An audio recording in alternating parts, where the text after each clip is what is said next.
All right, Oh, baby. midday slate. Georgia going to Knoxville at Tennessee. Game line on this one. Georgia minus 3.5. Game total 50.5. I love this game. So good. Um, okay, so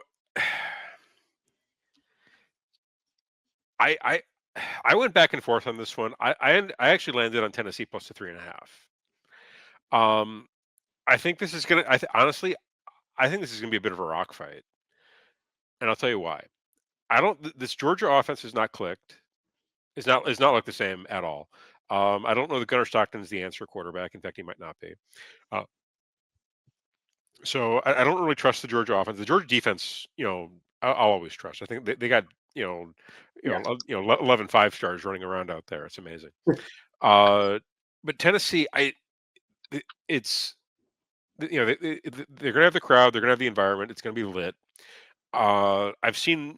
I think they could do enough on offense to move the ball a little bit. I like what I've seen out of Joey Aguilar. I feel like I hate to use the term game manager, but that's kind of what I feel like he is. He can get it loose down the field to some of his to some of the wide receiver talent that they have in Tennessee, but I feel like he's experienced enough where he could manage the game. Um, Also, I feel like this line is a bit short. I feel like Georgia should have been a heavier favorite, and the fact that they're not is kind of telling me that I want to be on Tennessee. So I think it's going to be a rock fight. It's probably going to be a one-score game. Uh, I like the home environment for Tennessee, and I don't trust that Georgia offense all that much. I don't think they're that good. So give me Tennessee plus the 3.5. Huff. Why am I crazy? You're not necessarily crazy. I guess if there is the play devil's advocate there is they haven't beaten Georgia since I was a sophomore in college, 2016. So I think that's one thing.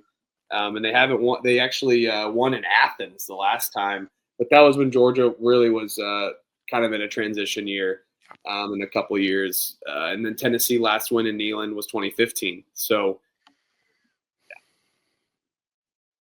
it kind of feels like the writing's on the wall. I like what Aguilar brings. I think he's definitely better than Nico from Oh what we've God, yeah. seen. It's not even. You've got like an actual like college football quarterback versus a TikTok star.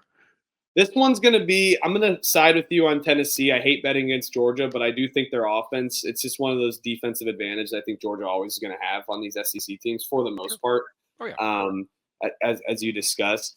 But I like this. I'm going to take the plus 3.5. This just feels like we're excited and all of a sudden 27-20 or something and we lose. But this is a rock fight. I'm totally with you. It'd be tough for me to bet against it. But I think if someone does see that minus 3.5 go for Georgia, like I said, it's going to come in the fourth quarter on a bad play, and it's going to be only a 7-point victory. So yeah, let's go with the advantage and the plus 3.5. Let's go Rocky Top. These 3.5 lines just feel trappy. Sometimes, yeah, they always do. They always do. It's that 5.5 in basketball, 6.5. It's the same line for Clemson, Georgia Tech. Yeah, and I mean, and Heupel's good. Heupel's a good coach. I mean, and Tennessee brought back a lot of defensive starters as well too. They played Syracuse already. Georgia's played Austin Peay and Marshall. Yep. No disrespect to Marshall. I think they're changing their program back around. Love their coach. Saw an interview from him today on Twitter. It was great. But yeah, Georgia, now their toughest competition's on the road so far that they've played. I think it's going to be another sluggish start for the Bulldogs.